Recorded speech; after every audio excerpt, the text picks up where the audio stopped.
Oh, yeah, it is. It's time for the Rich Herrera Radio Show. Here on Wildcats Radio 1290. Hello again, everybody.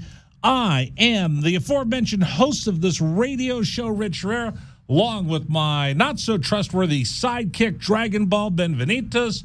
Dragon Ball. Benvenitos, Rich Herrera. Benvenitas. Benvenitas, Benvenitos, Doritos. Whatever it takes.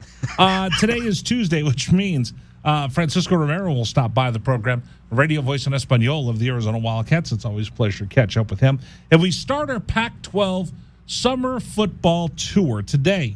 We're going to talk about Washington State. Colton Clark will join us, beat writer who covers Wazoo. He'll be our guest on the program today from the spokesman up in Spokane. We'll talk to him about what's going on in Washington State. They should have an improved football team. They'll take on the Arizona Wildcats late in the season. In fact, it's the game for them right before the Apple Cup. So we'll talk to him about Washington State and some of the changes they've had. Of course, Nick Rolovich, their head coach, was fired halfway through the season. The changes up there actually affected the University of Arizona because with the change of head coaches and the transfer portal, Jaden DeLaura ended up transferring to the University of Arizona. So it'll be very interesting to get his thoughts. Colton Clark joining us here on the program. What were you doing? Throwing a football. Oh, let me see that. Let me see that arm action. Why you're looking the wrong way? You didn't even see if you completed the pass. Oh, no, I'm Patty Mahomes, no looking it. Oh, no looking. Oh, Patrick Mahomes. I knew today was going to be a good day. Oh, yeah. I knew today was going to be a good day. Can I just be candid with everybody why I was a little thrown off yesterday? There's two reasons. Well, yes. Okay, so number one, we talked about my really good friend, Steve Sachs. Yeah. Former Dodgers second baseman, played for the White Sox, Yankees. He's become a family friend. He was one of my radio partners on Sirius XM. And when I had some health issues, he is such an incredible person. He called my house every day. He called my wife every day to check on her while I was in the hospital. Just a great guy. He called my wife. He called my son just to check on them, keep their spirits up while they were worried about me while I was going through my recovery. You just can't buy those friends. And he's just such a decent guy. He lost his son in a tragic accident. Their Marine Corps Osprey went down, and he was one of the 5 service members killed. So that kind of rocked me a little bit. And, I've texted back and forth with him. He's devastated, and I haven't been able to sit down and really talk with him. But I will as soon as he's ready. So that kind of threw me off. And then the other one, Dragon Ball, I didn't talk about this on the air because it really threw me for a loop. I talk about my boy all the time. And I took the days off during Memorial Day to go visit with him. So he calls me right before the show. And he goes, Dad, and you have a friend or a family member or a loved one, you can just tell in the first 2 seconds of their voice whether it's good news or bad news. Right. Right? So yeah. I just know right away, boom, bad news. What is it, son? I got my physics test back. Okay. Ooh. How bad was it? He says, it was bad. He goes, I don't know if I'm going to pass. I'm like, oh, my God. Because he cannot fail another course or he'll probably flunk out. And unlike regular college, you can always repeat a class. Here, if you don't pass, you don't stay. So that's been on my mind of, oh, my gosh, if he doesn't pass, $300,000 education and his career and all the rest of it. Told me today he's passing after he sat down with his teacher.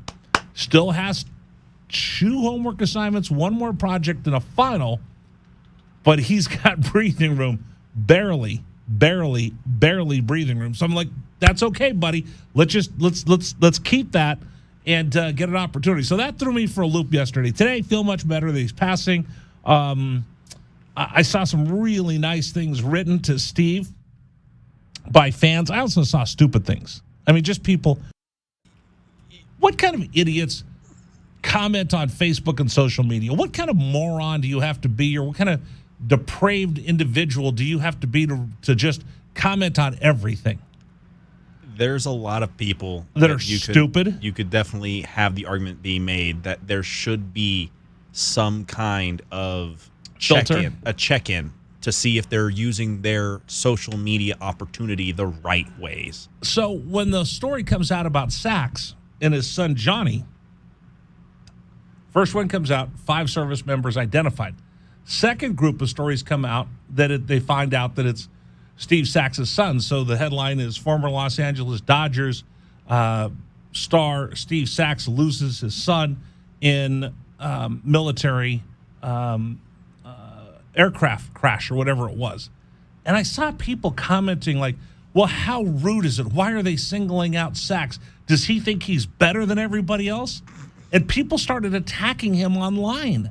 And I'm thinking to myself, what kind of depraved, sick, disgusting human being do you have to be that you're going to attack a grieving military father, a Gold Star father, and you're attacking him that, oh, do you think you're better than everybody else? Why does he get his name out there? What about the other ones? And it was so bad that he had to actually make a statement that he grieves for all of the families just like him. And he made sure that he put a post up on social media with the 4 members of Johnny's crew that were killed in the crash, and saying, remember these young men's names. They're important. They're part of this military family, and I grieve for them as I do for my own son. And I'm just thinking, in his moment of just complete torture, the worst moment of his life, he has to respond to some troll that's sitting in Monrovia or some troll that's sitting in Marana who's attacking him simply because the newspaper wrote a story that said this individual's son perished that is well known and could make a connection with the reader. Bingo. That's it. And that's always been an issue with me for people who have that complaint. The person who is connected to this story through tragedy or otherwise, they're not the ones writing the piece. It personalizes it.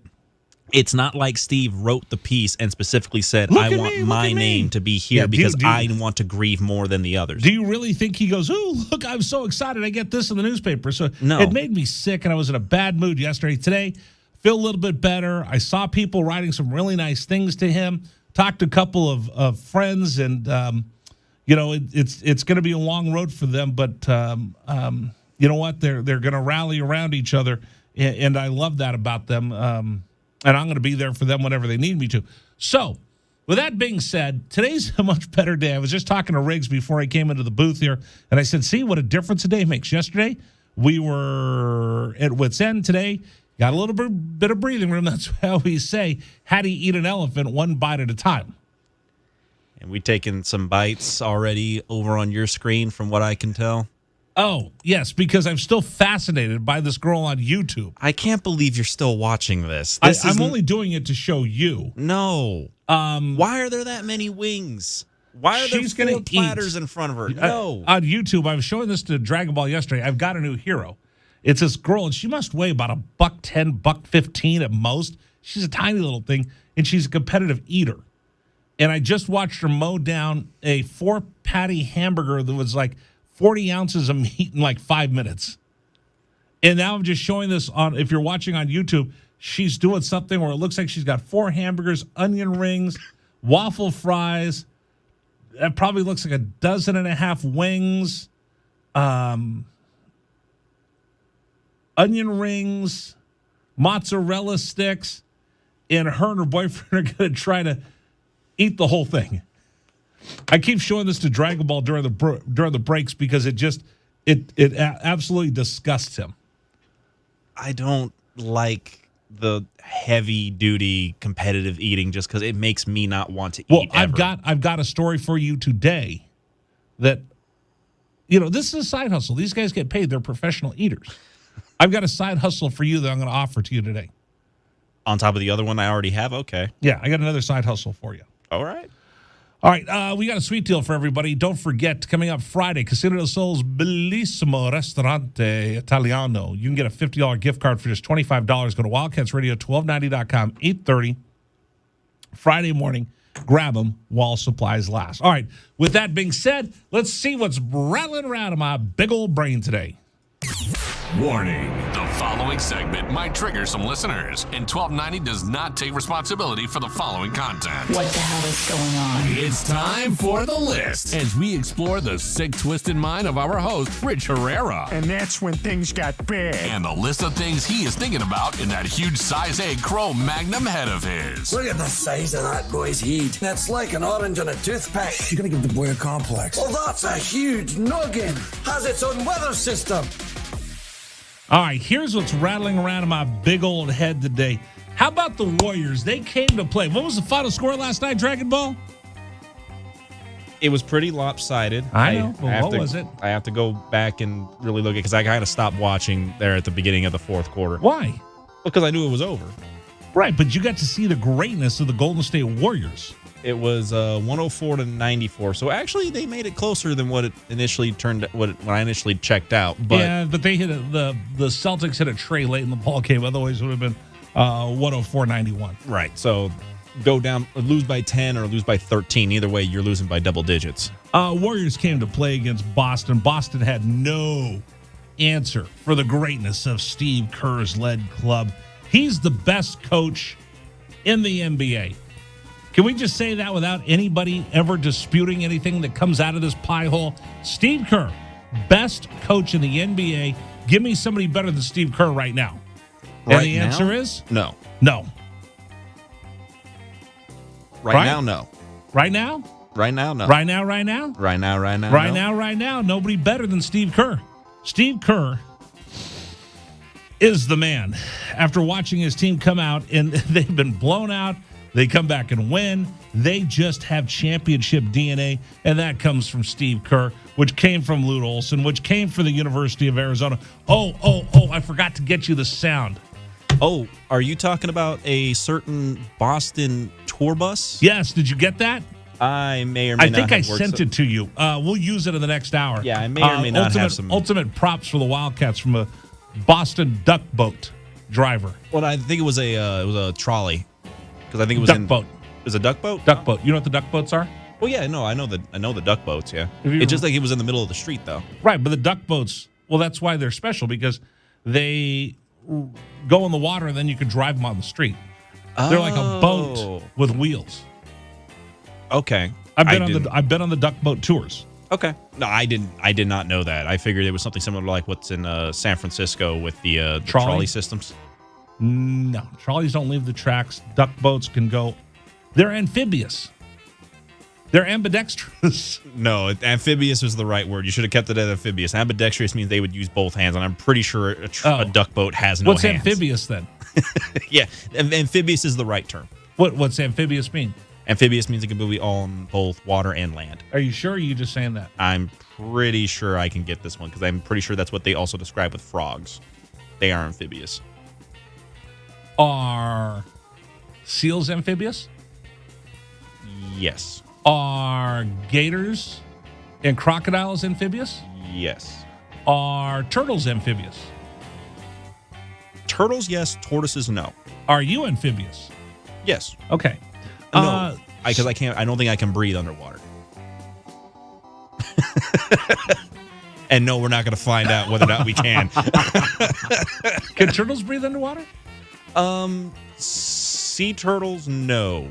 I think they actually have to breathe oxygen, so maybe amphibious is not the right term for this. Can you get somebody from the biology department at the University of Arizona to get this to the bottom of this for us? So anyway, we'll talk about the Warriors winning in convincing fashion over the Boston Red Sox. We got to figure out our bet today because the Stanley Cup Finals begin tomorrow. You will take Les Avalanches de Nordique. I will take the Sunshine Stanley Cup, 2, soon to be 3-time Stanley Cup champions. 3 straight Stanley Cup champions. I believe they're currently 4-time Stanley Cup champions because of their cup they won back in 2004. Does that make John Cooper the man? He'd be in the conversation. Who else is the conversation besides him? You win if you get to 3 straight Stanley Cup finals and you've got a chance to win 3 Stanley Cups. Oh, John Cooper, the former lawyer, you're the man. So, have you figured out what you want to bet? I'm still working on trying to figure out what exactly would be. And he's still working on paying off the last bet. I am still working on paying that off. I do. I thought I was going to get a steak. You thought, but We'll figure that out. All right. Also, Top Cat Challenge. Round 1's almost over.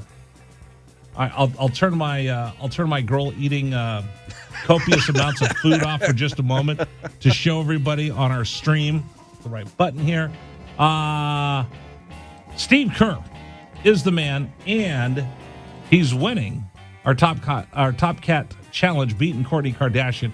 Take that, evil, despicable Buzz Jackson trying to mess with everything. Buzz Jackson is not evil.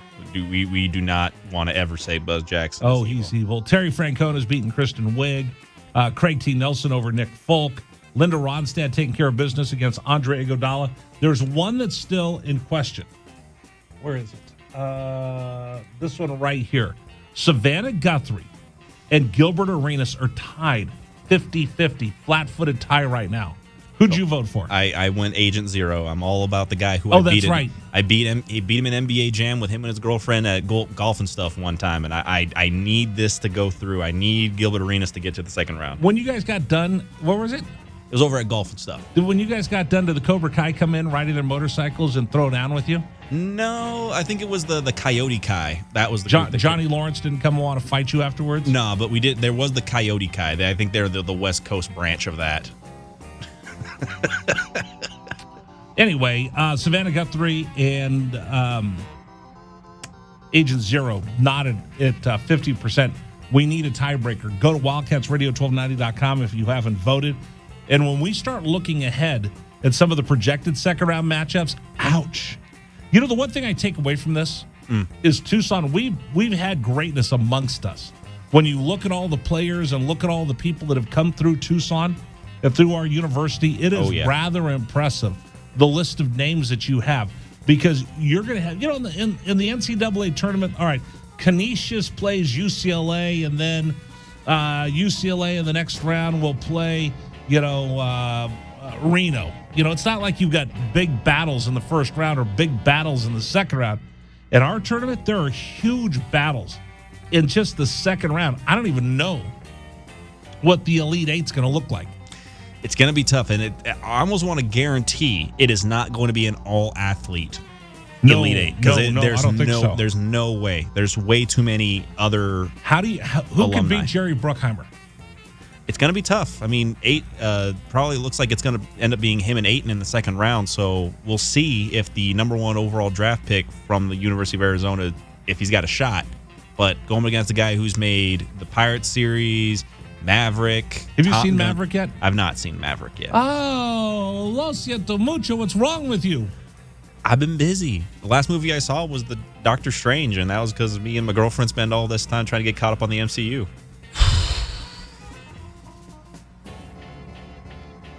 You disgust me. I mean, I try. I try to. You want to go Friday? Friday, I got to work. I'm busy, man. I'm a busy dude. Well, I don't know what else to say to you. I do my best, Rich. I do my best. Do I need to see Jurassic Park? I mean, I'm probably going to, but only because I'm a fan of dinosaurs. Like, I actually am kind of excited to see the Carnotaur get on the screen. The Herrerasaurus? The Herrerasaurus, I've been hearing that they might bring in a Herrerasaurus on the screen in this one. So they have to, in order to try to catch up with Bruckheimer's Maverick, they need something to get people to go to the movies. I've heard that it's It probably is. The last couple of Jurassic Parks have been a little bit lacking in interest for me. Does Jeff Goldblum have to be in all of them? Is that his name? Yeah, Jeff. Well, I mean, Jeff is the most iconic character outside of Alan Rickman's in the Jurassic Park series. That's all I need to know. I'm going to go see Maverick one more time. All right, that's everything rattling around in my big old head. By the way, I got a side hustle for you. Oh, How would you like to make $2,000? Okay, what is it that I got to do? Oh, you wait. I got a side hustle. I'll tell you about it that I think is right up your alley, Dragon Ball. We'll do that next. I'm Rich Herrera. Coming up bottom of the hour, we begin our Pac-12 summer tour by looking at Washington State. That's next here on 1290.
Rich Rare Radio Show rolls on. We're brought to you in part by our friends at Trojan Wealth. Their number 321-4100, 321-4100, or go to TrojanWealth.com, TRAJAN Wealth.com. What would you do if you won the lottery? Would you be able to hold on to your money, or would you happen to have the same fate as most folks that win the lottery? If you're a number one draft pick in the National Football League, would you be able to hold on to your money, or would you end up being like most NFL players, which is broke and bankrupt 2 years out of the league? It is amazing. It doesn't matter how much money you make in your life. It matters on how you take care of that money. Money and a fool soon part ways. I'll paraphrase that, if you will. Don't be foolish with your money. You've worked hard to earn that money. You've worked hard to put it aside. Make that money work for you. That's why I suggest you call my friends at Trojan Wealth, 321-4100. Again, you worked hard for that money. Make that money work for you, especially in these uncertain financial times. You need someone who's going to have your back. You sit down, you walk through your goals. Here's what I want to do. Here's how aggressive I want to be. Here's how conservative I want to be. And then their goal is to grow your portfolio based on your goals. They're fiduciaries. They get paid and incentivized to grow your portfolio. That's it. They don't get paid commission to sell you something you don't want. They get paid to take care of your money and grow it. If you don't have that type of relationship, or even worse, if you're one of those people that just put your money in a 401k and then you're watching it go, call Trojan Wealth today. Get some help. Get somebody who's going to watch your back and be your partner. 321-4100, 321-4100. Go to TrojanWealth.com, TRAJAN Wealth.com. Advisory services offered through Trojan Wealth, LLC, and SEC registered investment advisor. All right, Dragon Ball. Side hustle. I don't like the term side hustle. Like, I've had part-time jobs, but a side hustle seems like it's kind of sketchy. Only depending on what it is that you're doing. Like, how about if I get you a side hustle as a professional eater? I probably wouldn't last very long in that particular business. All right. I got another side hustle for you. Oh, Because yeah? I've asked you this all the time. You're not one to want money. I'm not one to want money. You're not a money grubber like I am. No. Like, you know what? Network calls, hey, Rich, can you stand on your head and do a radio show? How much do you pay? Heck yeah, I'll do it. Depending on what they're asking me to do, I'll go ahead and I'll attempt it. But if it's something that I'm just against. $2,000. Okay. $2,000. Here's what you got to do. It's easy. You simply have to live in your house, and they'll pay you $2,000. It can't be that easy. Well, they're going to ask permission to release something into your house with you. And then they'll take care of what they release. Are you with me? Are you bored with this? What is getting released into my house? It's $2,000. Well, what is it that's getting released into my... What's getting released in my house? Something. Okay, come on. But it's $2,000. Rich, what's getting put into my house? I'll give you a little hint. Oh, no. No. No. Oh.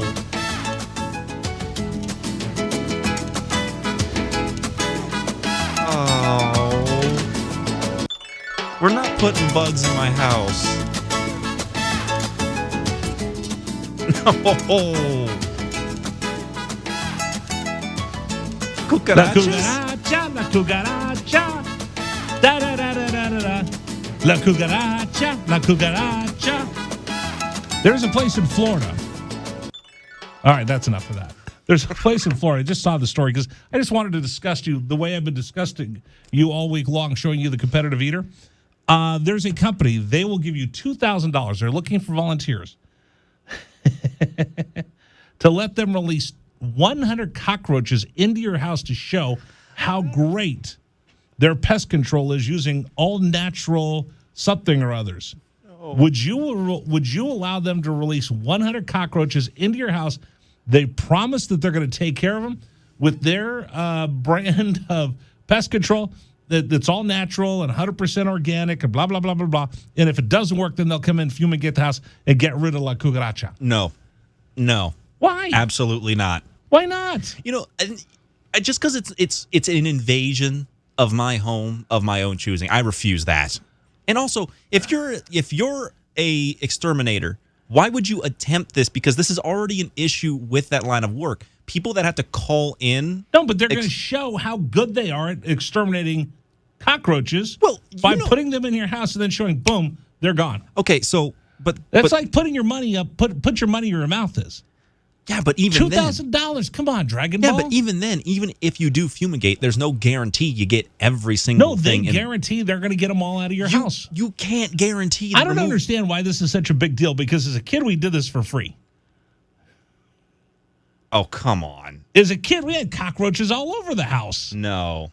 Oh, yeah. My grandparents' house, I never... Well, if you're just exterminating the cockroaches on your own, that's one thing. If you're bringing cockroaches into other people's homes your own accord, that smell when you go to a house that's infested with cockroaches. This is why I don't want to do this. You know that smell, though, right? Yes, I know that smell. Yeah, I didn't realize that was a smell that not many people had, because a couple of relatives of mine had that smell when you walked in that house. You just knew that was part of their home.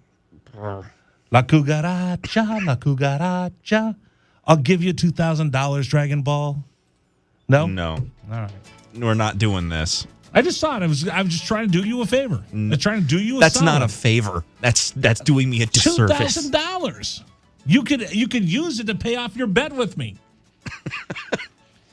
No amount of whatever I'm trying to buy you for lunch is worth that. All right, just checking. Hey, coming up, we're going to start our summer tour of the Pacific 12 Conference. We'll start it off with Colton Clark talking about Wazoo. That's next on 1290. La cucaracha, la cucaracha. We'll give Dragon Ball $2,000. Keep it.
This is David Amana. Here's what's trending on 1290 here at 3:36. The Arizona Wildcats add another name to their roster after bringing in former Florida State running back DJ Williams through the transfer portal.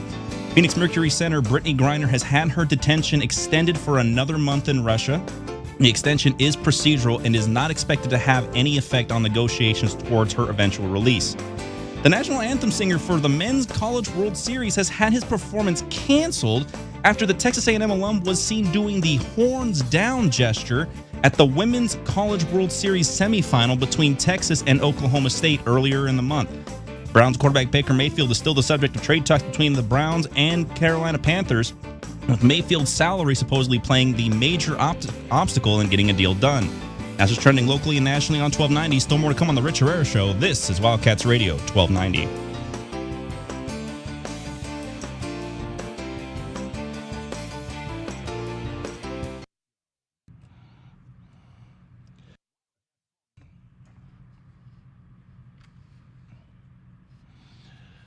The Rich Herrera Show rolls on. We begin our Pac-12 summer tour around all the schools and make up the Conference of Champions and get a little lay of the land of what they're doing as summer break is here and they're getting ready before we know it for camp to get started. We're going to start up in Wazoo in the Palouse by talking to our friend Colton Clark of the Spokesman Review. Beat writer covers Washington State football. That's our first stop on our summer football tour. Colton, how are you? Thanks so much for joining me. Oh, I'm doing great. Thanks for having me here. Well, let's talk a little bit about Washington State because y'all were busy up there with changes of coaches and now changes of quarterbacks. Give us the lay of the land of what Washington State football's like right now. Well, it's weird because right when I got on I got on the beat in early August of last year. So it was like, at that point, of course, it was the whole Rolovich thing happening. And so the attitude from year to year has completely changed. Not that they weren't optimistic last year, and they knew they had a good team, but there was so much controversy surrounding. And now it just seems to be, you can't really predict what's going to happen with this team because everything's new, but it pretty much is just optimism at this point because that's all there can be. It's, the coaches are all fired up. They seem like from what you can tell, they seem like good guys so far, but what's going to happen this season? There's nothing you can complain about yet. You know what I'm saying? Right. So that's everybody seems to be in a good mood so far, and they had a good bunch of pickups in the off season. All of the assistant coaching hires have been on paper look really good. So I think people are just right now. The Coug fans are all hopeful. Colton Clark joining us from the Spokesman Review on our summer football tour of the Pac-12. We talk about Washington State. Wazoo finishes 7-6, 6-3 in the Pac-12, goes to the bowl game. One thing I was interested in, was there a division within the program of Rolo guys that were happy that he was standing up for his principles and Rolo detractors were like, Coach, you're becoming a distraction and we're not even sure you're going to be here the rest of the season? No, I don't think so, really. Nothing publicly, at least. There seem to be more people within the team publicly, just maybe not supporting his decision, but supporting him as a person. They're like, hey, we like this guy as our coach. This guy recruited us. Whatever, this guy taught us. I wouldn't say there's anything that you could see outright, or I haven't heard any chatter of people being disgruntled about it. I think that, of course, there was probably some irritation with the whole, the attention on the team for a reason other than football. I think that was pretty clear. But otherwise, I mostly just heard, that's our guy. But a few of those guys had graduated, like Abe Lucas and Liam Ryan, a couple of those linemen, and Jaden DeLore. Those Rolo guys. That's what he really did form a good rapport with those guys. And if there was negative, which I'm sure there had to have been in the program at some point with some people, but nothing ever came up of it, if that makes sense. Absolutely. The one thing that I look at for especially the upperclassmen, the juniors and the seniors on this team, boy, you want to talk about a resilient bunch of young men that a lot of them came to play for a coach who left to go to the SEC in Coach Leach, and then they had Rolo, and now they're with their third coach and Dickert, and these kids have gone through everything, losing or playing for 3 different coaches, and then getting through COVID. What doesn't kill you makes you stronger, and it seems like this team is about as resilient as you could find in the Pac-12. Well, I suppose so, and I think it helps that that Jake Dickert, seems to be maybe I wouldn't say players coach, but personable guy who wants them to be close. So maybe, a players coach, and that's kind of what he's been preaching. Every time we've talked to him since he's been assembling this new staff, that's kind of his whole thing is united front. Like, it's a new team, but, like, it's similar principles that he's always had, and the guys who come in all have these connections to Washington State, and, maybe it's funny to see some of the skill players who signed thinking they were going to play in the air raid. They play in the run and shoot, and now they're playing in the air raid, so they're like, hey, cool, There's all these guys with Leach connections, air raid connections, and I think just kind of it's something that they always preach here because it's such a small, tight-knit community, and it really is. It's really a small town, and the coaches are all kind of playing on that, just kind of embracing the community, and I think that's kind of been a preaching point, and it does work in a place like this.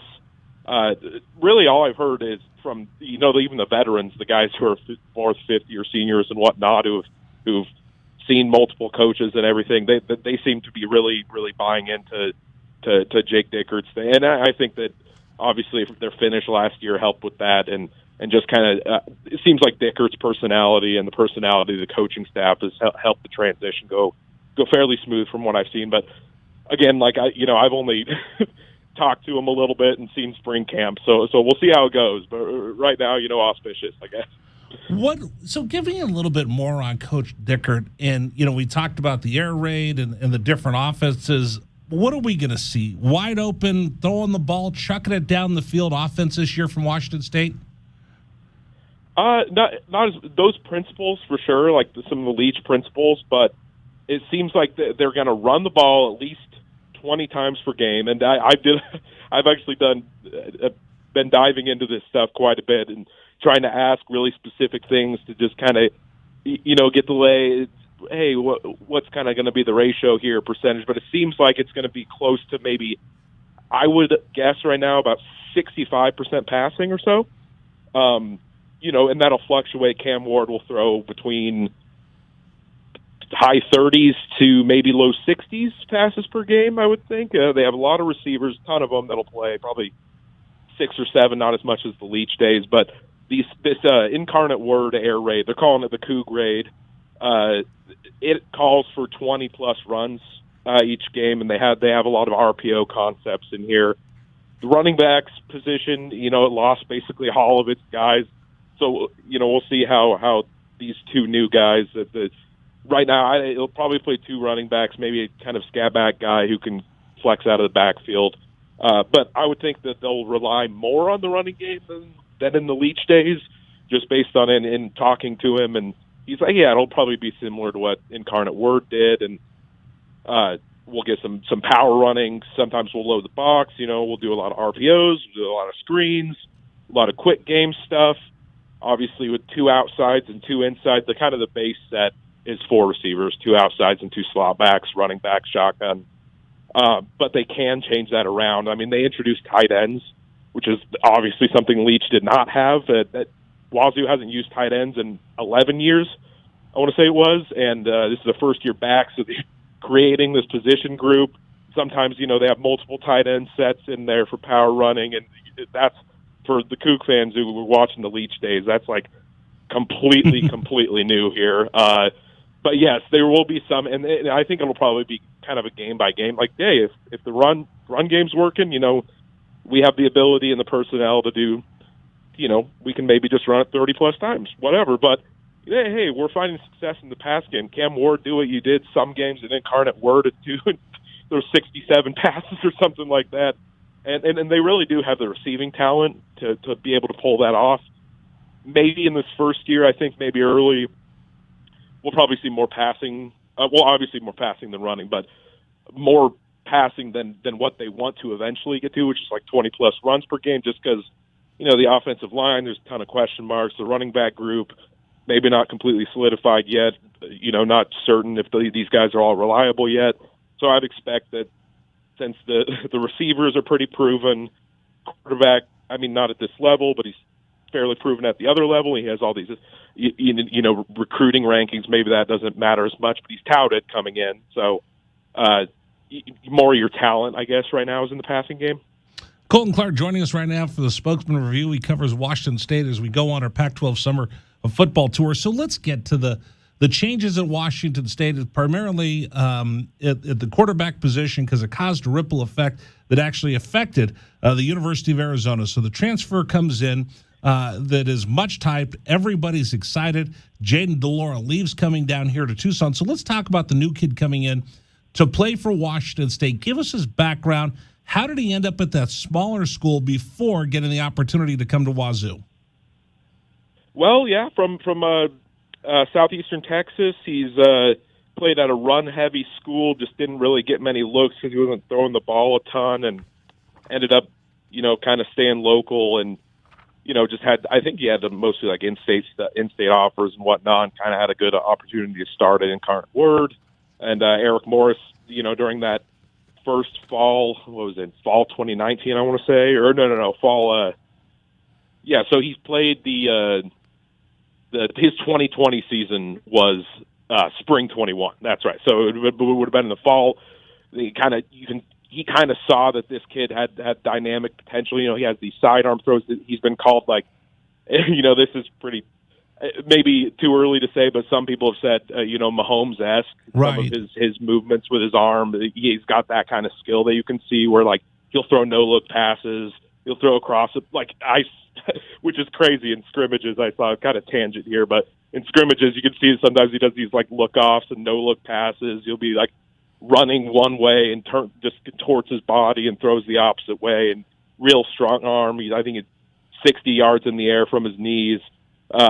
So he's got all the skills, and it seems to have the intangible, kind of just knowledge of defenses, and goes there and impresses in training or whatever, and ends up being a true freshman starter in that short spring season, and is the FCS freshman of the year. And from that point on, it was more eyes keep seeing him, more people keep seeing him, and by the time he's done with and then in the fall that same year he plays and is just even better, as one of the best players in the FCS, up there in all these stat rankings, and 4-star transfer recruit and all this. And I think Eric Morris was, he was his coach, obviously, and comes to Wazoo as the OC, returning to Wazoo. He was an assistant here under Leach, played for Leach and at Tech, and I think it was just kind of one of those, NIL help too, and it just one of those things where coach found a good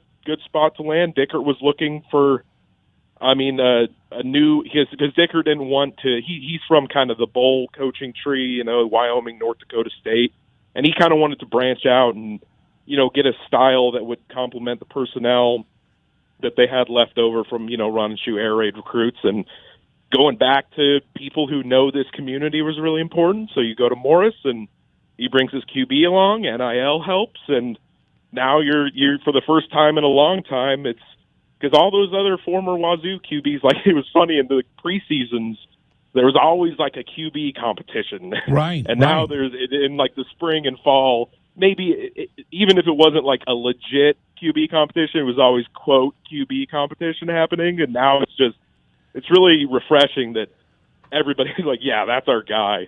And, I've only gotten, quiet kid taking the leadership reins pretty well, though. And that's kind of been the emphasis is, get a little louder with your voice here. And, I'm pretty excited to see how he looks in this offense come fall, because how spring camp is. How much can you really tell from that?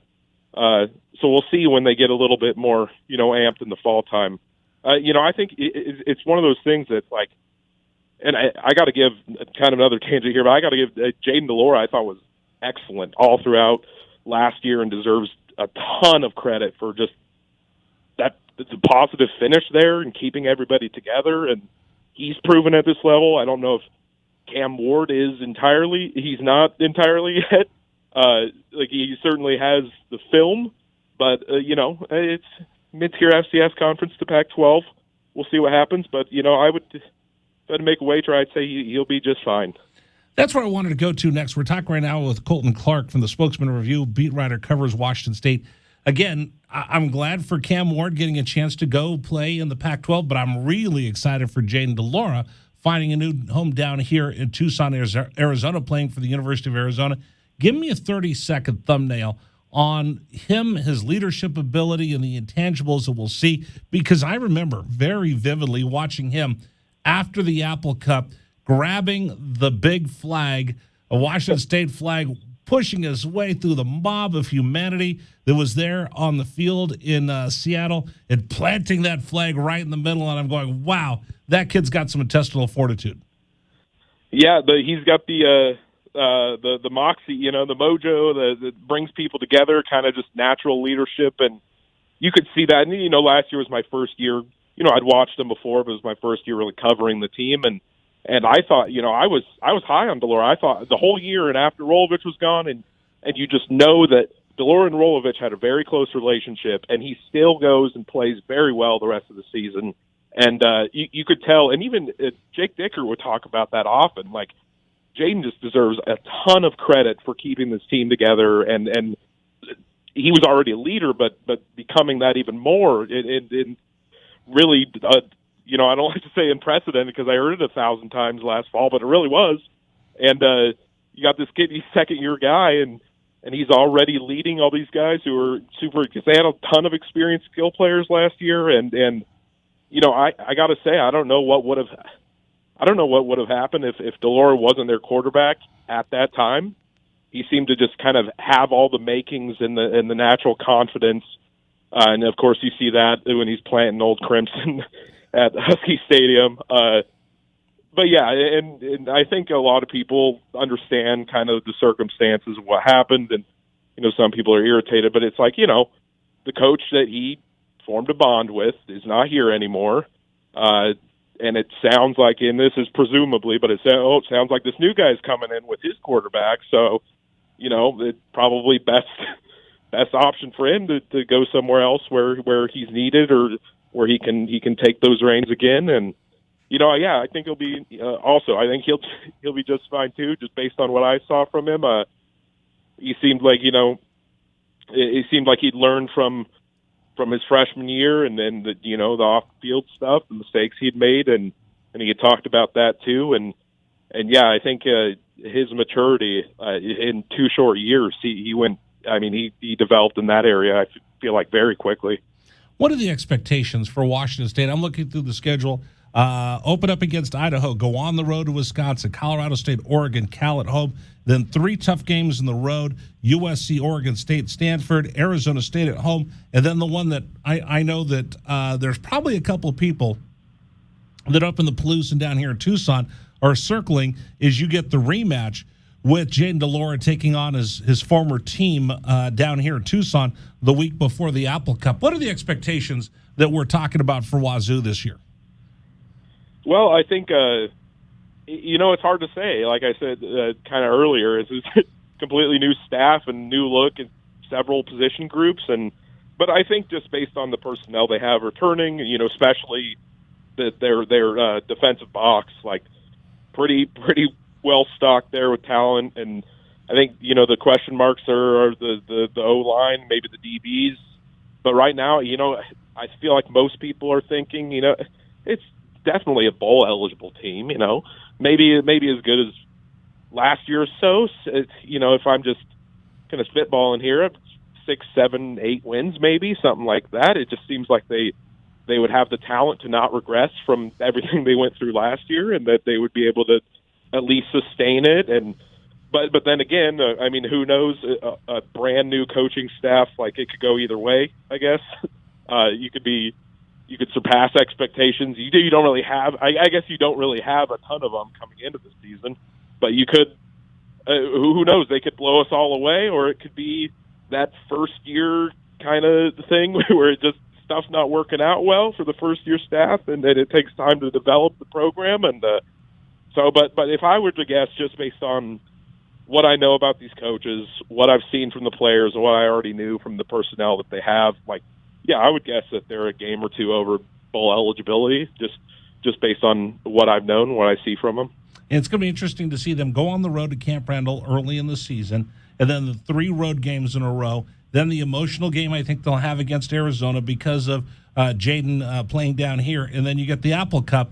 And after last year's planting of Old Crimson at Husky Stadium, those are 2 emotional games in a row. So it will be a fun football season for Washington State. And don't forget, I think I told you this, my son's best friend is Dean Janikowski, the place kicker, who had a heck of a year last year. So it's going to be a fun year for Washington State.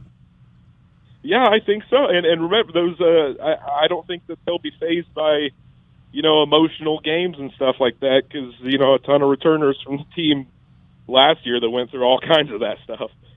Yeah, absolutely. Battle-tested and hardened, and this is going to be a fun year for Wazoo. Hey, Colton, I appreciate you taking time joining us. I hope you get a little bit of vacation before camp starts. We can't wait to see you when you all come down here at the end of the season.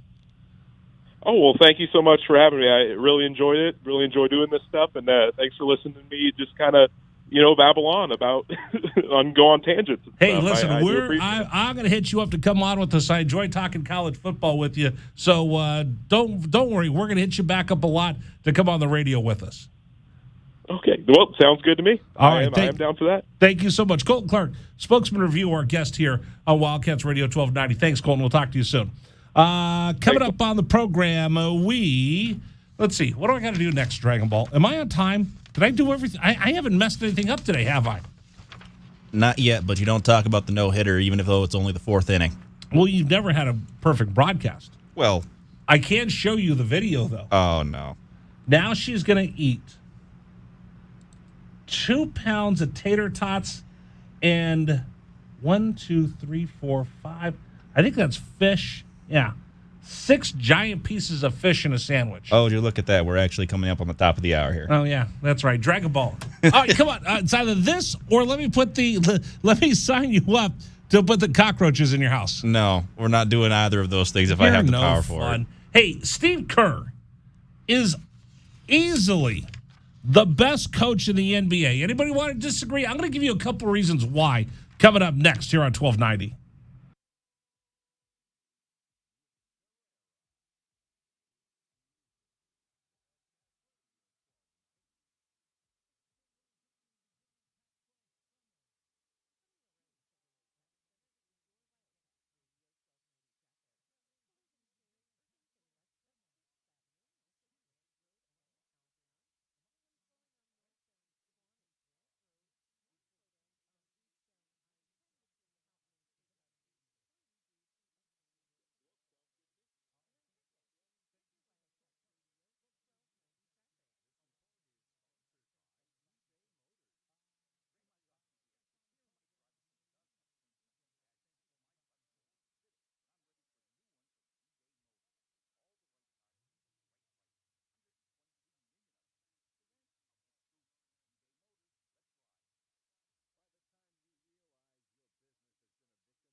It's the Rich Rare Radio Show, hour number 2 of the program. Thanks for joining us, everybody. That is the Dragon Ball. Hello, everybody. You're just the worst phony hellos. You don't mean it. I mean it. No, you don't. Yes, I do. Our folks that are out there listening in their car right now, driving around Speedway or driving over on Broadway, or they're stuck in traffic somewhere, they're just looking for a friendly voice to say hello. And what do you say? Hello. What's up? What's up? No, that died in the 2000s. I'm not bringing that back. But when you say hello, I don't think you mean it. I mean it when I say hello. I don't think you like our listeners. I think you're antisocial. Okay, whoa. I don't think you're very friendly to our listeners. The fact that we have had multitudes of listeners that have gone out to remotes with you and they've asked you, where's Dragon Ball? I appreciate that wholeheartedly. No, you don't. Yes, because I do. If you did, you would have a better hello. What? Instead, you go, hey.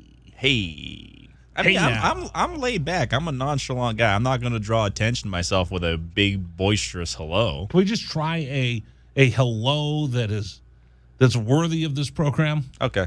Let me see if I can get this one then. Okay. Dragon Ball, how are you, buddy? Hello. You are a stooge. Today's program is brought to you by our friends at PGA Tour Superstore. Father's Day is coming up. When is it? That would be this Sunday. Yeah. And what should you do for Father's Day? A nice tie would be good. No. What else?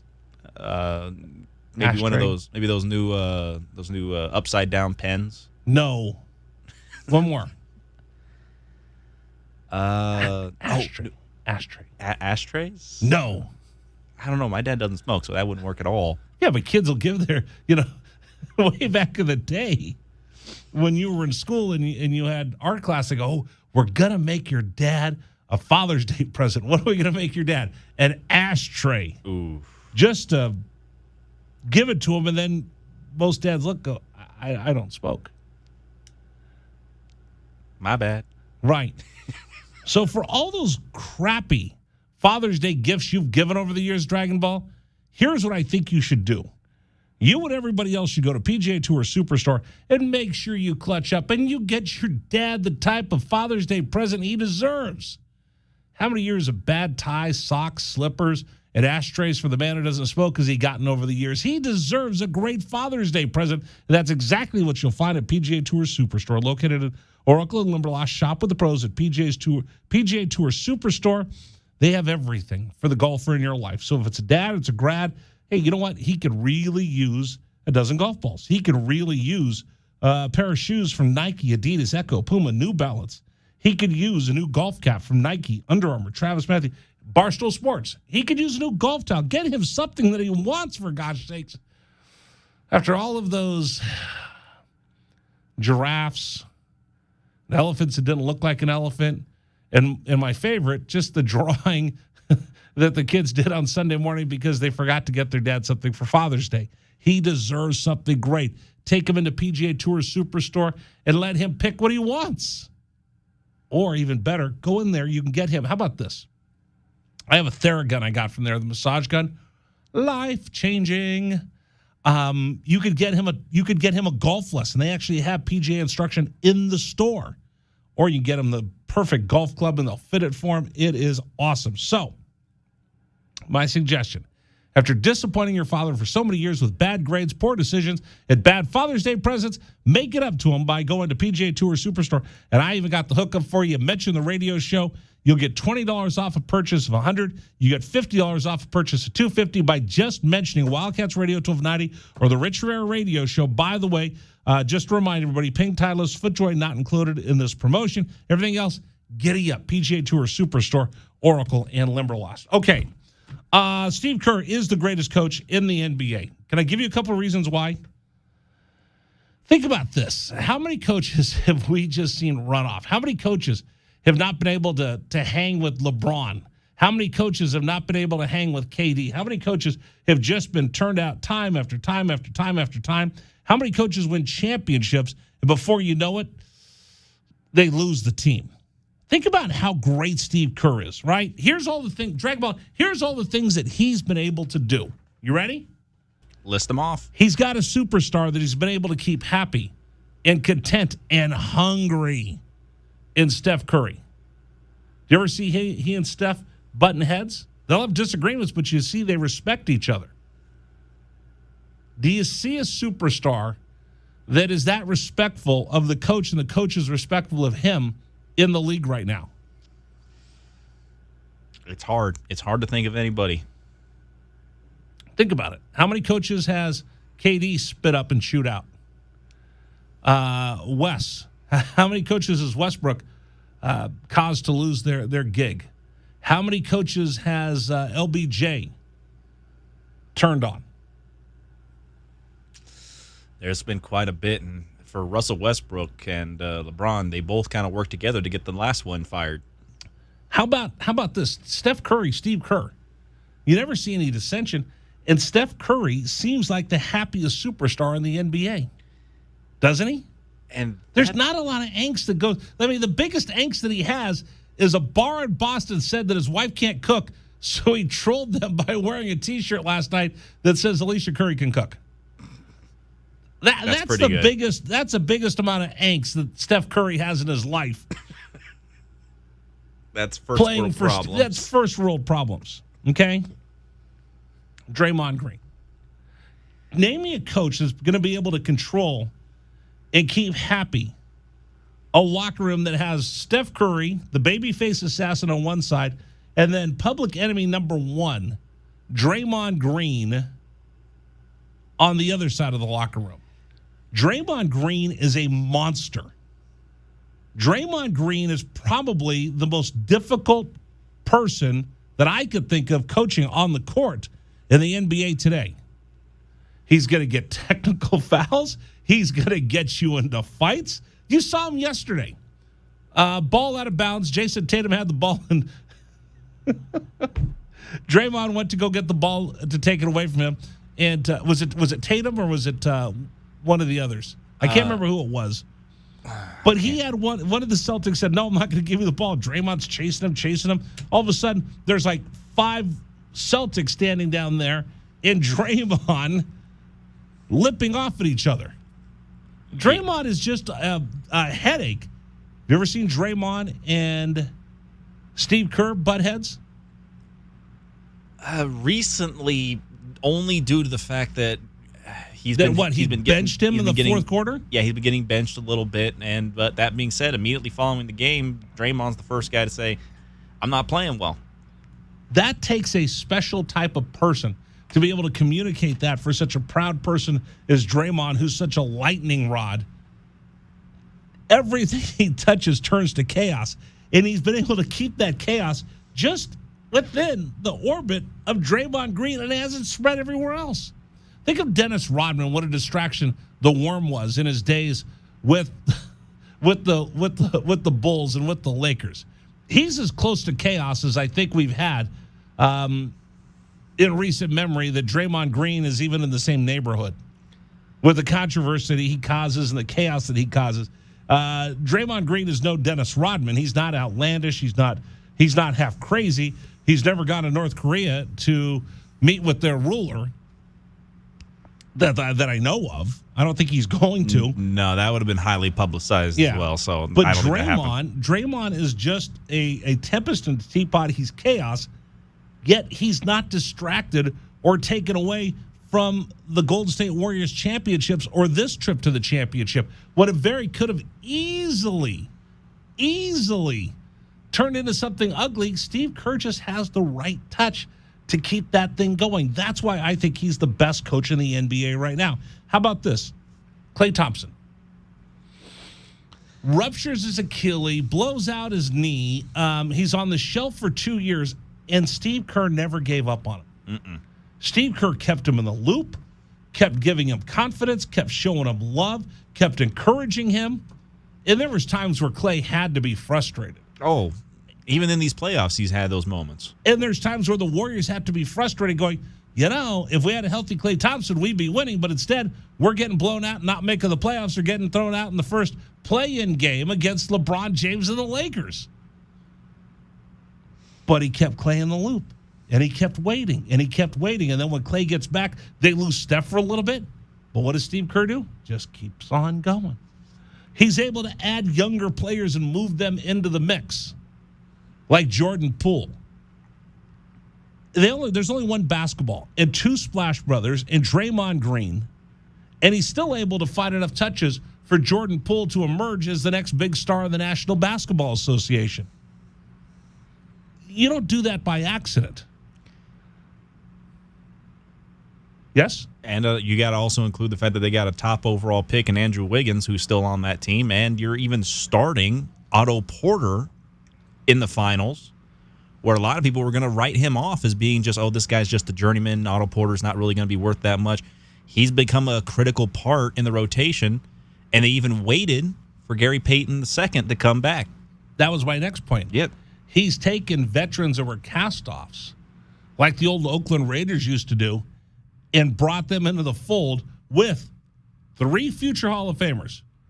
Steph's going to the Hall of Fame, Clay's going to the Hall of Fame, and Draymond's going to the Hall of Fame. They will all go to Springfield.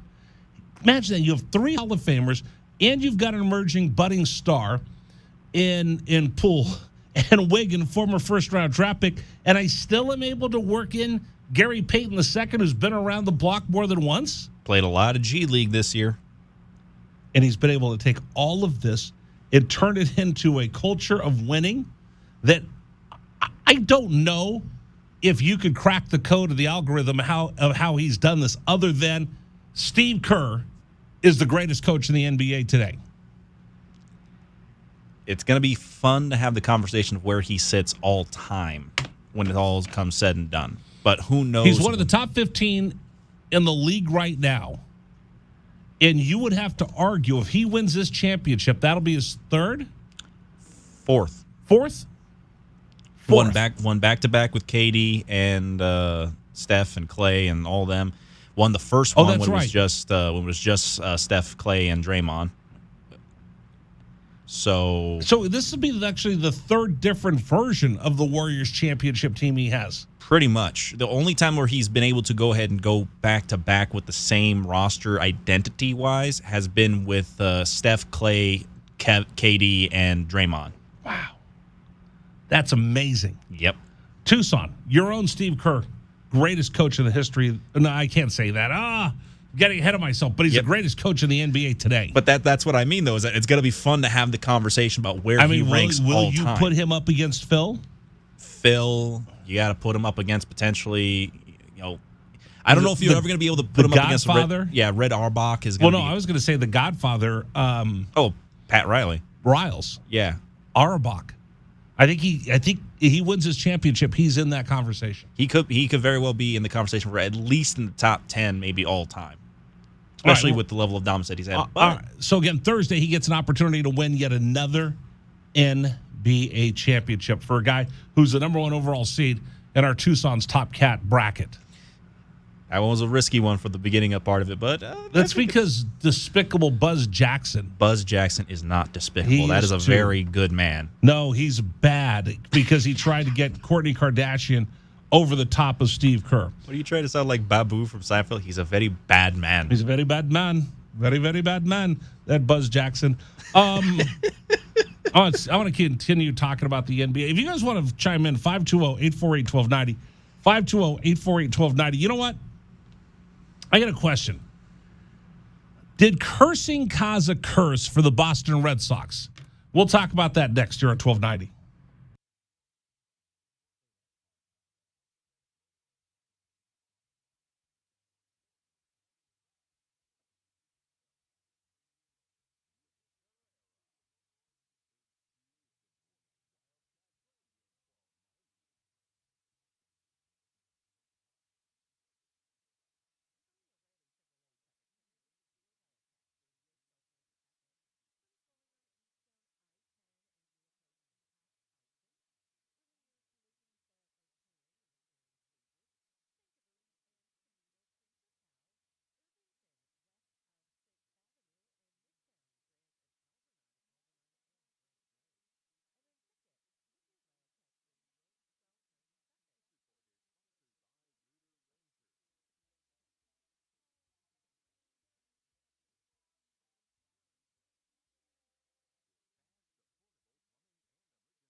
I kind of dig the music.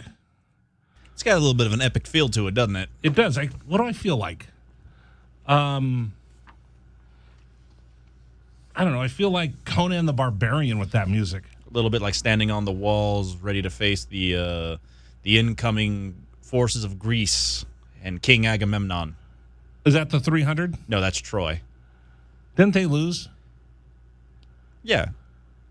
That's what I was wondering about USC. Why are they the Trojans? If I'm going to pick a name, don't I want to pick a winner? I mean, some would argue that the Trojans were still winners and the fact that their name is still remembered. But they got fooled by the horse. Well, yeah, there's that. That's always Right? the difficult part about that story. No, because what was the story? Well, no, the story was, again, one of the Trojan princes, Prince Paris, he stole the Spartan king's wife, Right. Helen, brought her back to Troy, and that So let's make launched... sure hold on. Let's make sure we get this properly. So there was this dude from Troy, total baller, right? Ladies' man, coolest dude ever. He's cruising around. He sees some hot honey, right? Yes. And she's got her own boo, but he doesn't care. He walks up. He goes, "Hey, baby, what's up?" And she goes, "Oh." And he goes, "Hey, want to come back to my crib and chill?" Only through outside interference by the goddess of love, Aphrodite.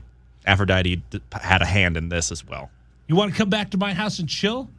Aphrodite thinks you and I, boom, boom, baby. So what was her name? Helen.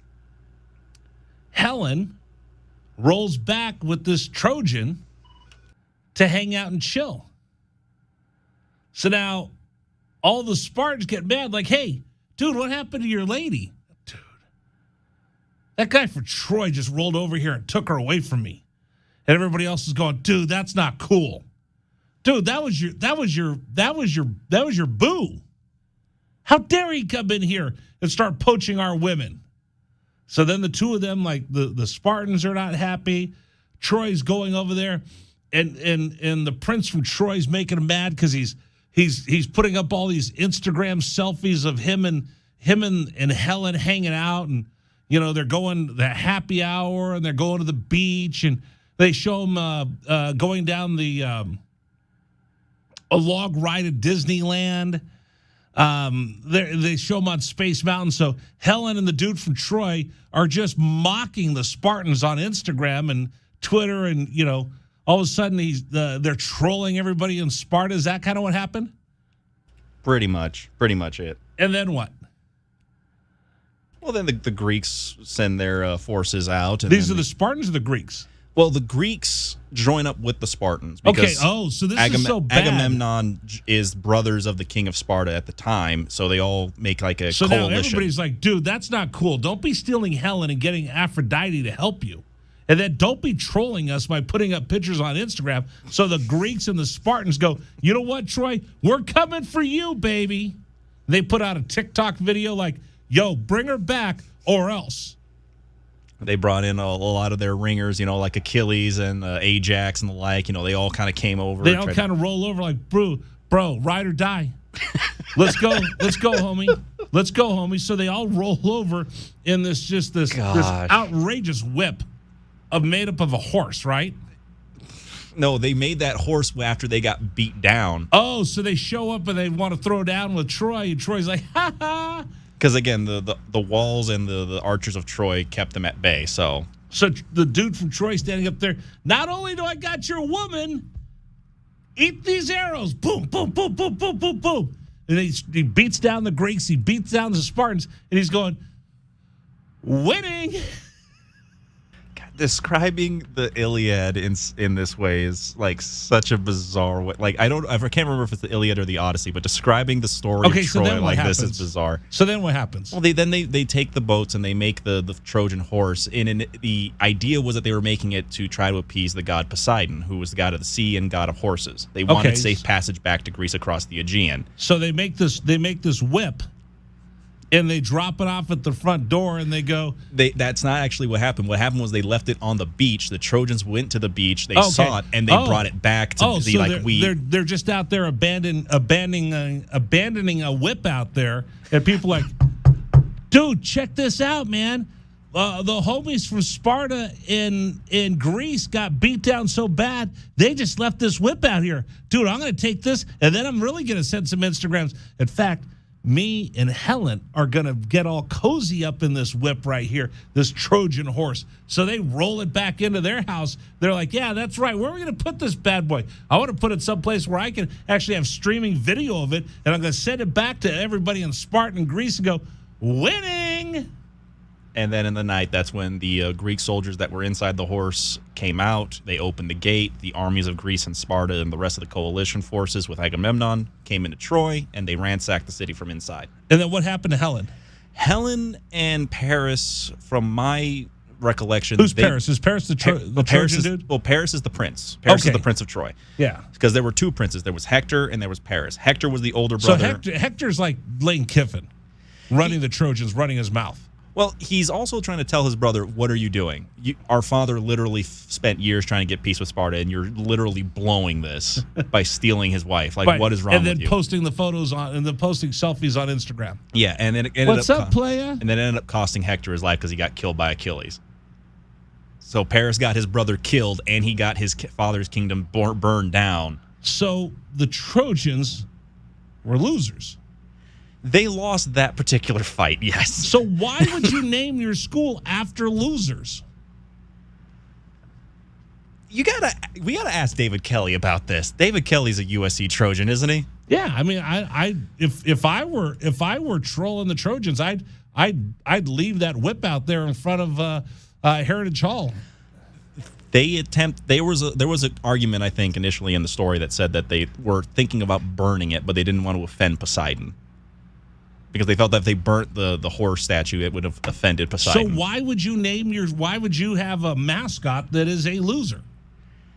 There's a lot of those, man. Like, who else has a mascot that's a loser? I mean, what do we do with trees?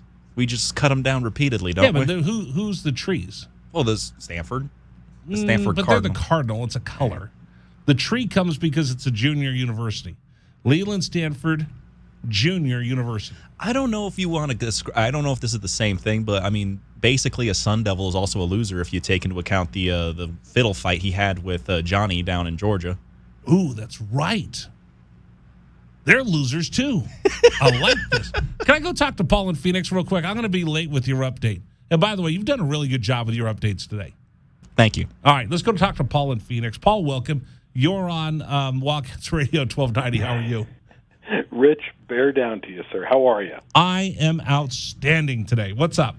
That's great. Well, I told Dragon Ball, I said, was it Dragon Ball who takes the calls? I'm not sure. Anyway, if it is, and I wasn't sure who I spoke to, but I'm just letting you know that I live in here in Phoenix. Yes. I listen to the local sports folks, and they're just freaking out here because the Athlon college football magazine came out, and I guess anonymous Pac-12 coaches basically, for the most part, ripped on the little friends to the north here, Tempe football program, and I'm just sitting over here loving it, and I'm saying right now, there's 80 days until the start of our football season. Right. Okay, so we're counting it down, and I'm listening to these folks up here talking and blah blah blah and how this and that is blah blah blah. It's like, and I'm smiling, saying, you know what? It's time for the University of Arizona to take over the state for at least all the way through the 2020s. Let's go all the way. Let's ride this all the way into 2030 and beyond.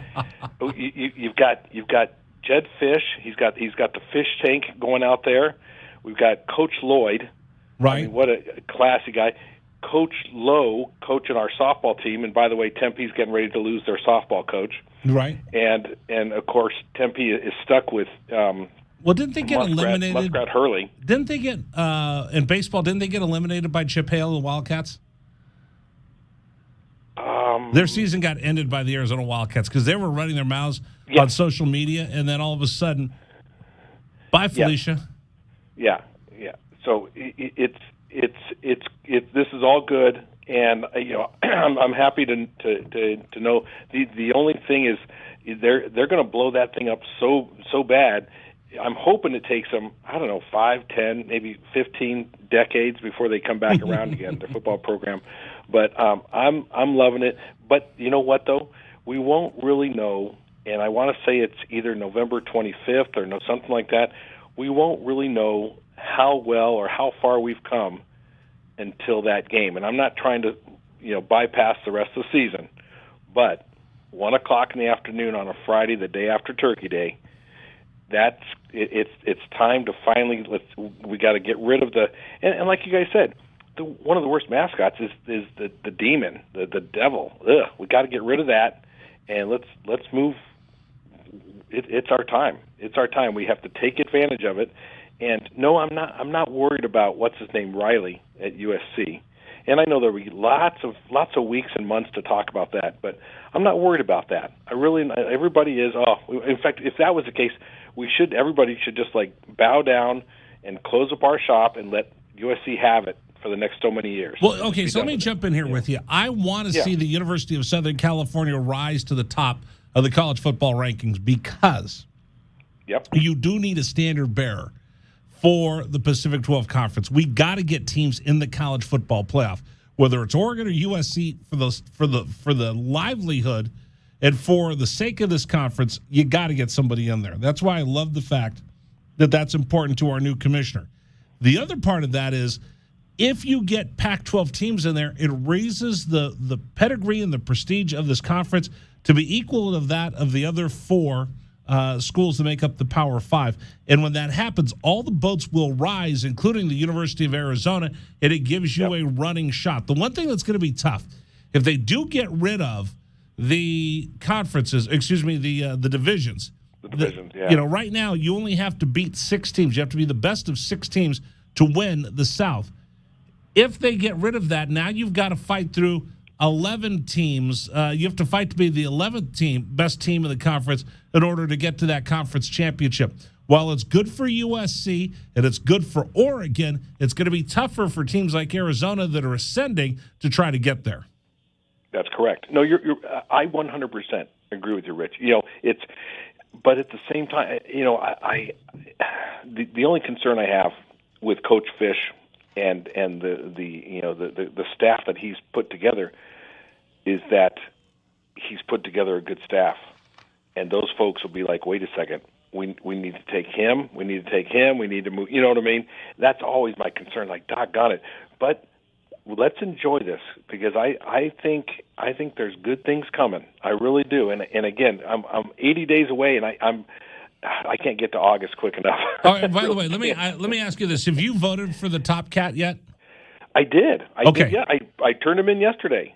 Yeah. Now I do the first round, 32 picks, right? Right. And then I wait. Right. And then tomorrow we'll release the second round, and there's some interesting matchups that we can get, and we'll announce all of those tomorrow, and you can start voting on Wednesday for the second round. Because I tell you what, there's some powerful people that have made it to that second round that I wouldn't want to be Jenny Finch going up against Teddy Bruschi.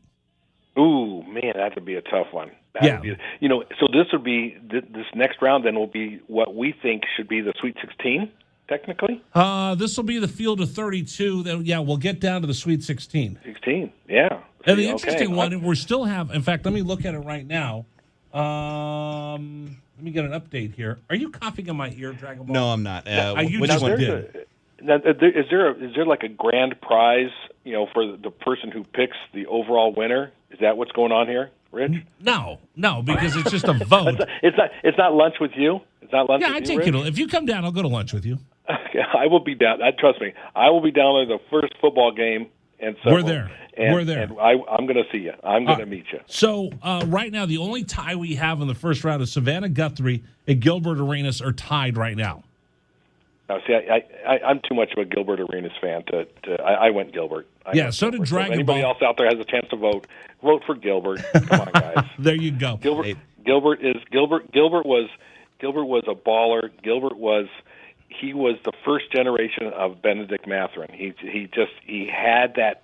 You could just tell he had that baller instinct, kind of like Benedict does and did. And Benedict, I think at the next level, I think he'll translate really well. Don't worry there, Paul. We all know hibachis. It takes a while for them to heat up, but when they do, they get hot. That's right. That's why I got a big green egg. So I have to put the coal in, and then it takes forever to go. But then once it gets going, once it's hot, you're cooking. Yeah, exactly. You are cooking. That's all right, buddy. So you guys take care. I will check in periodically. We've got 80 days to countdown. Probably the next time I check in with you will be somewhere around. Probably around 63. That's unless I come up to Scottsdale or Phoenix or something, and I'm clad in red and blue, and then we'll just go walk around laughing at people. That we need to do that. I do that every time. I promise you. Every time I go north of Casa Grande, I make sure I have something red, blue, and a blockade with me, just so I can look at them and laugh. It's funny you say, because my grandkids look at me and they say, "Papa, don't you have anything else to wear?" And I say, "Well, I don't." So that's it right there. So I'm whether it's at Costco now, or wherever I'm at. Yeah, that's my exactly. What do your grandkids wear?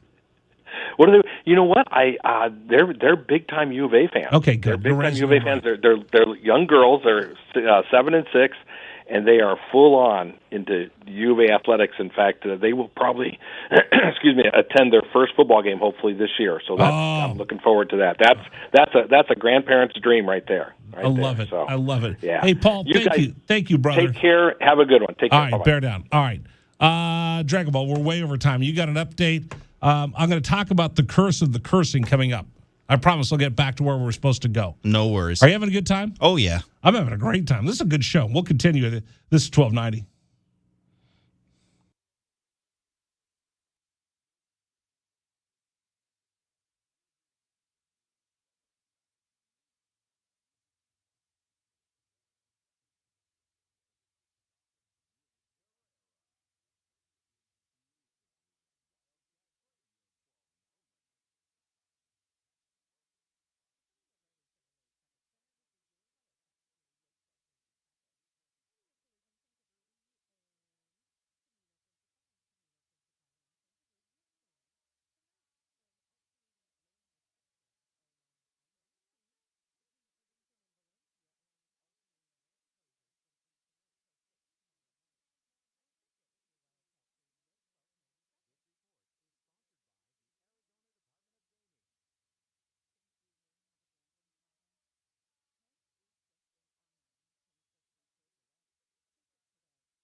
This is David Amon, and here's what's trending on 1290 here at 4:47. Arizona men's assistant coach Ricardo Foyce will be joining the Italian national team in the FIBA World Cup as an assistant, where he will coach former Arizona guard Nico Mannion. And the Cardinals reported an unexcused absence from veteran center Rodney Hudson at mandatory minicamp, and Coach Kingsbury did not elaborate as to why Hudson was missing on the day. Only staying unemployed for 8 days, former Boston Bruins head coach Bruce Cassidy will now become the head of the Vegas Golden Knights as he just signs on a new deal. And the World Cup field has been officially set as Costa Rica takes the final spot after taking the win in a playoff game against New Zealand. That's what's trending locally and nationally here on 1290. Still more to come on The Rich Herrera Show. This is Wildcats Radio 1290.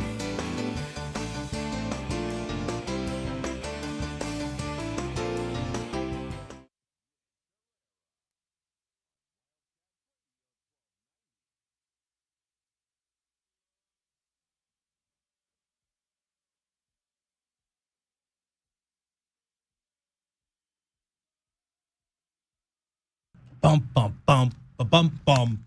Rich Herrera Radio Show. Thanks for joining us, everybody. Don't forget, we have a sweet deal for you. See, listen, I'm such a good mood, Drag Ball. I'm even going to read this one for you. All right. What you got? Casino del Sol's Bellissimo Ristorante Italiano. You can get a $50 gift card for just $25. It's our sweet deal. Every Friday, we come up with some great offers for our listeners. There's not a lot of these. They're first come, first serve. So if you go on to our website, wildcatsradio1290.com, Friday morning, 8:30 a.m., boom, you could get a $50 gift card for just $25 to one of Tucson's premier Italian restaurants. Friday morning, 8:30 a.m., wildcatsradio1290.com. Excuse me. Sorry, that didn't come out, did it? No. Wasn't a full burp? No, you're fine. Again, you were able to hide it. I have not been able to hide my coughing as well. Well, I'm watching my girl over here. You keep watching her. Watch, I'm going to put it up on the stream. What is it now? What are we looking at now? She is eating a $250 tomahawk ribeye. And she just polished 2 of them off. 2. That was like a 50-pound steak in 30 minutes. That's almost a week's worth of work in some places, $250. And now she's got to eat a whole thing of cream spinach and macaroni and cheese. Oh, come on. She has sides she has to finish off too. That's ridiculous. I can't stand I'm trying. In fact, I've reached out to the Lesko, the professional eater here in Tucson that won the women's division of the Nathan hot dog eating contest. Right. I'm trying to get her to come on the program. Best of luck. I'm terrified to learn of what her greatest food challenges are, because I can guarantee you they're going to make me queasy, because it's probably going to be way too much food. Come on. No. All right, if we went... I've still got to be ready to go to dinner tonight, man. It's my grandmother's birthday. Wait a minute, you didn't say it was... Oh, wait a minute, I got to give you the big camera. Yeah, no, it's Nanny's birthday, and happy birthday, Nanny. We'll be seeing you in a little bit. We're actually going to be going to Chili, so I might get your gift card there. Well, can we call her? We can try. Call her right now. Okay. You call her right now so I can wish her happy birthday. Okay. Is she still mad at me? No, she's still not mad at you. Have we had her on the air before? I don't think we've had her on the air. I know she's called and yelled at me. Well, no, she's talked to you when you've called me for work. Yeah, and then she was not happy with me. She was happy with you. No, she was not. No, she was happy with you. She told me I was annoying. No. Yes, she did. She told me that I annoyed her and that I should be nicer to you. Well, that she did say. And then I told her if she didn't like it, I'd throw my chunkla at her. And I don't even remember what the rest of that conversation. I don't think you said that. I don't think I said that. I don't think you said that. Because she scares me. All right, you get her. I'm going to tell everybody. Program today brought to you apart by QC Kinetics. You know, it's the active time of the year. I know it's 105 degrees, but I tell you what, I've lived in humidity. This is a great time of the year to get up early. You go for a walk before it gets too warm or after the sun goes down, and you're able to go out hiking and walking and doing everything around Tucson. It's the greatest time of the year to live here in the desert, and it's the most active time of the year right now. But if you have joint pain, you don't get to enjoy any of that. The other night, we went swimming after dark. It was still the pool was still 89 degrees. Get up in the morning, go for a walk before it starts getting warm. It's a great time to live in Tucson, but if you've got joint pain, you don't get to enjoy any of that. If you've got hip pain, knee pain, back pain, shoulder pain. It sucks the fun out of life here in Tucson. But I've got fantastic news for Tucson. QC Kinetics is helping people right here get the fun back, get to enjoy living in Tucson with advanced regenerative treatments from local medical professionals. Regenerative medicine is the hottest thing going. It's basically taking growth factors with healing properties from your own body, highly concentrated, then putting them into your aching joints. This exciting in-office, non-surgical treatment can repair and restore damaged tissue in your joints, giving you real, lasting relief from pain. QC Kinetics is the nation's leader in these cutting-edge, all-natural options, and the patient satisfaction reports are incredible. They have over 100 clinics nationwide, including right here in Tucson. Yes, you can get real-life relief from pain, no surgery, no drugs, no downtime, so stop putting it off. Call QC Kinetics now to learn more about regenerative medicine and get a totally free in-office consultation. Call QC Kinetics right now, 520-497-4955. That's 520-497-4955. QC Kinetics, Academy in Orange Grove, 520-497-4955. Do you notice I kept the camera on you the entire time? Yeah, so we can make sure that I'm making the call out? No, just because she watches on YouTube. She does. So I want her to see, her cute little Dragon Ball. Hello, Nanny.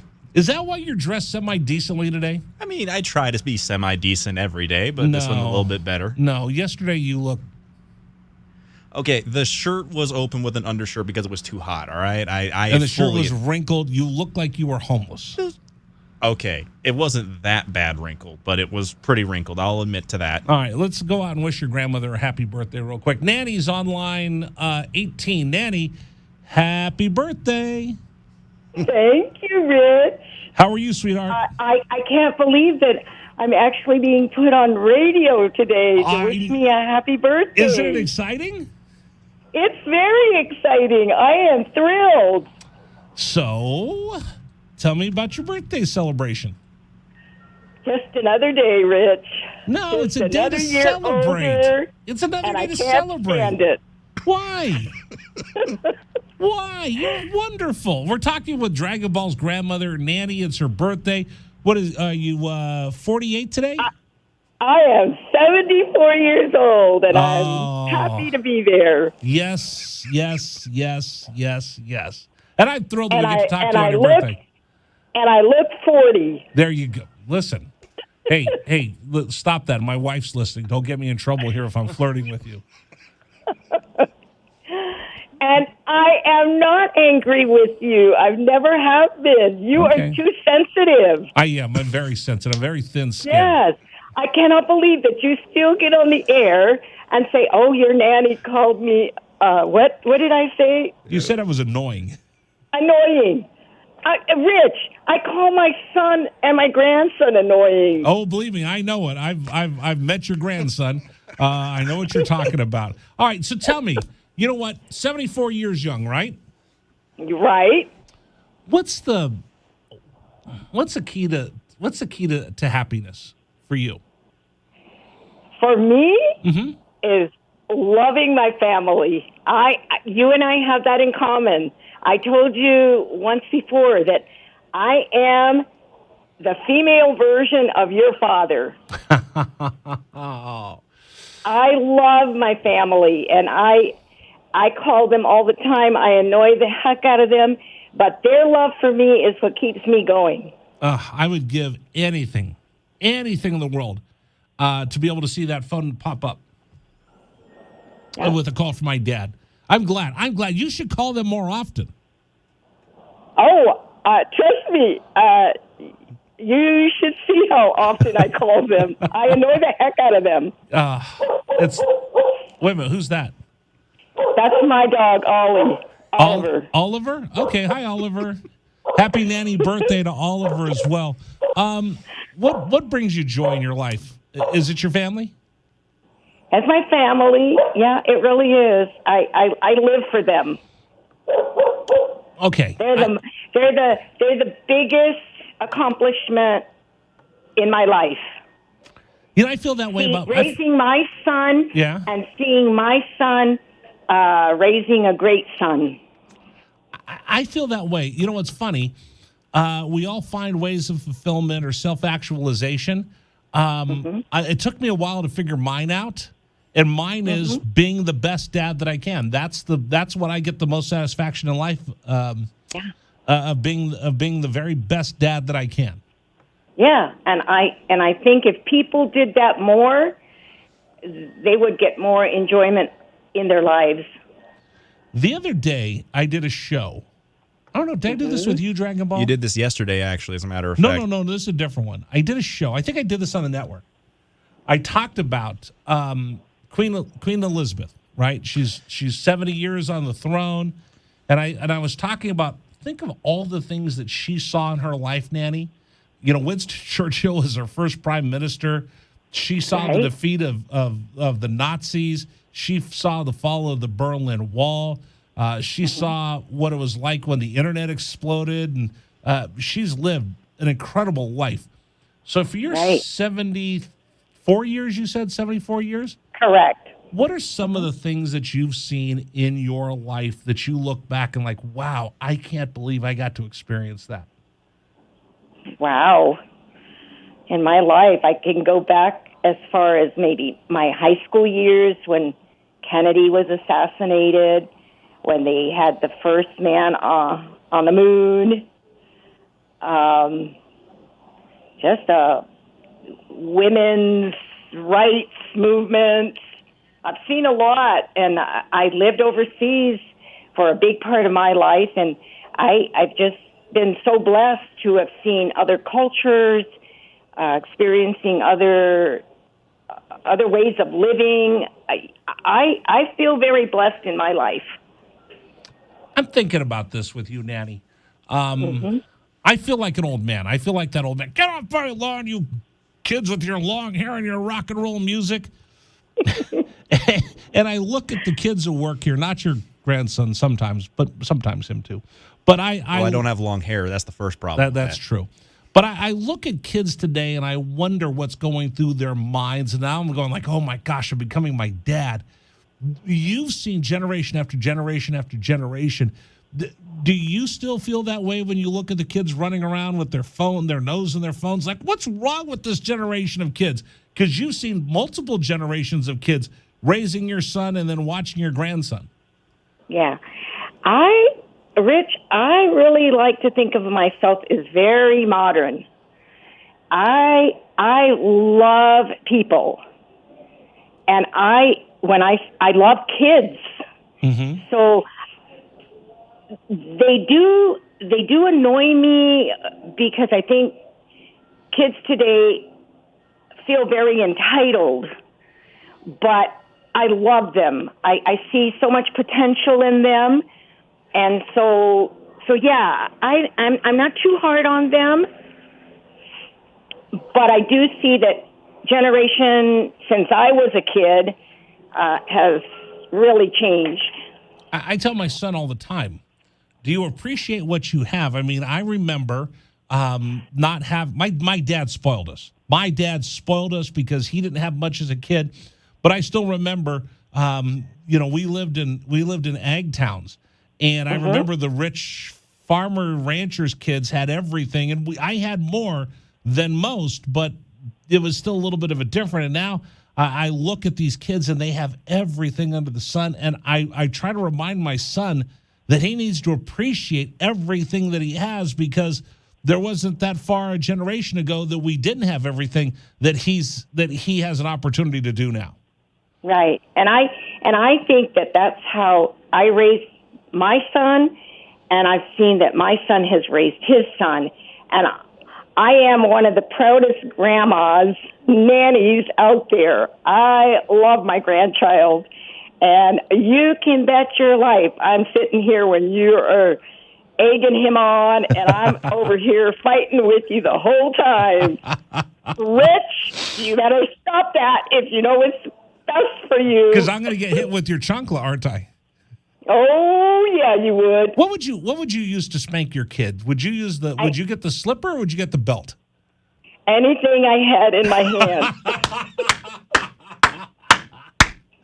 Oh, I love you so much. But I never, David Dwight, that's what I call him, David Dwight, because there were so many Davids in our family that you had to call them by their first and middle names. Right. So I never spanked Dragon Ball. I wish you would have. He is truly a spoiled boy with Nanny. I wish you would have spanked him just a couple times, just to keep him in line. But my son could tell you a lot of stories about whatever mom had in her hands. That's what I got it with. All right, hold on just a second. Dragon Ball, we got to play the top of the hour ID. Can you just pull that for me? Because I'm not done talking to your grandmother right now. Dragon Ball's grandmother's having her birthday today. She's 74 years old today.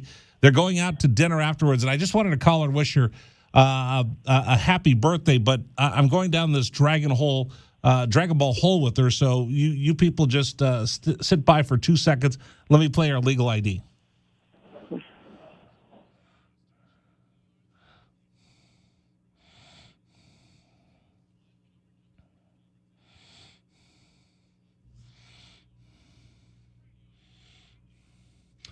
All right, I'll get to the commercial break in just a second. So, again, I'm probably going to get in trouble for this, but I don't care because I find this to be fascinating, talking to Nanny, because I don't think we sit down and slow down enough, Nanny, in our daily lives. I mean, yesterday was it was a day from Hades for me, and I just couldn't slow down to think. And I wonder. And I have to tell you, Rich, I really send my deepest sympathy to your friend. I heard that on the news, and it saddens me even more knowing that you knew this man. Yeah. You knew this child. And so I'm so sorry to have heard that. Yeah, we're talking about Steve Sachs. He was my former radio partner on satellite radio. And Nanny, he and I would sit and we'd do the late night shows. And in between breaks, he would talk to me about his son Johnny, who was going through OCS when he joined the Marine Corps, and then he was going through flight school. And then he would get on with my son Rigney, and they would talk about flying and pilots. And he would tell Riggs what Johnny was doing, and they say, hey, one day you two are going to serve in the fleet. So when that happened, it really devastated us. Last thing I want to ask you, and I appreciate this. Dragon Ball is probably going to punch me for putting you on the radio like this. Look, he's giving me dirty looks, Grammy. I'm a Nanny. I'm just telling you right now. You're fine. Not my sweet child. Again, I wish you would have hit him with your slipper when you had a chance. Last question I want to ask you. Okay. I've been on this kick about we just got to be better to each other. Like we did that interview with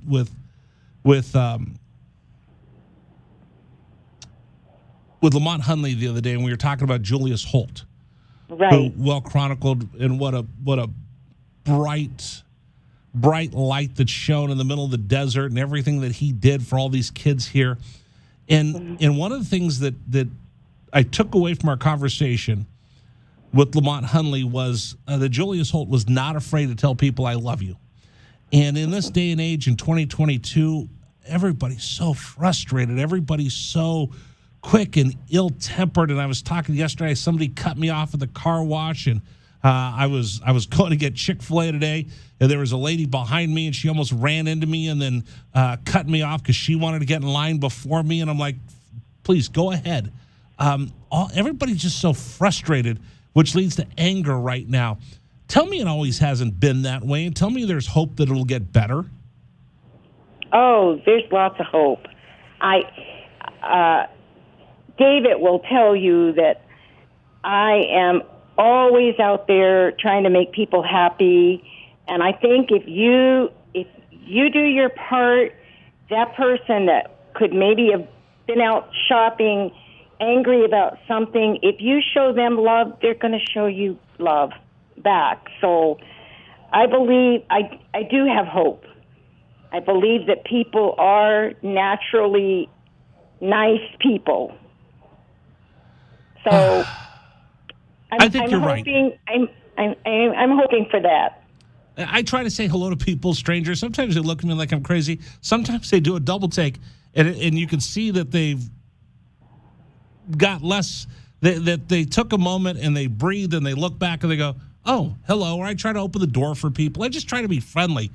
Sometimes it works, sometimes it doesn't. I try to be nice to everybody, Nanny, except for Arizona State fans. Well, you need to cut them a little break there. I know their life is pretty you need pathetic to be as nice it is. to them too. Well, they probably need. Can't help it. They can't help it that they're the worst team in Arizona. That's what I'm saying. You know what? They probably, Nanny, need a little bit of a break. Their life is bad enough that they've got to wear rust and mustard. And then they look at the greatness of the University of Arizona. I should probably be nicer to them, but I just don't like them. So, Well, Rich, I am going to let you go because we're both talkers, and you're going to go way over your time limit. Wait a second. Am I being cut off by Nanny? Is Nanny just saying, all right, Rich, you know what? That's enough. I got to go to break. Nanny's got things to do. She does that a couple of times here and there. Wow. All right. I'm being dismissed by Nanny. Nanny, happy birthday, sweetheart. But Rich, I love you. Thank you so much for wishing me a happy birthday. That means the world to me. And you tell that Liz that I love her too. We don't know each other, but I love her. Thank you so much, sweetheart. I'll talk to you soon. All right. Thank you, Rich. Happy birthday. Thank you. Thank you. That was Nanny, Dragon Ball's grandma. Did I just interview her for 15 minutes? Yes, you did. Oh, the bosses are going to be mad at me. Don't forget, coming up here. Oh, I got Francisco Rivero. Yeah, Francisco coming Okay, up I completely messed this thing up. Francisco's waiting. I'll just shut up. This is Wildcats Radio 1290.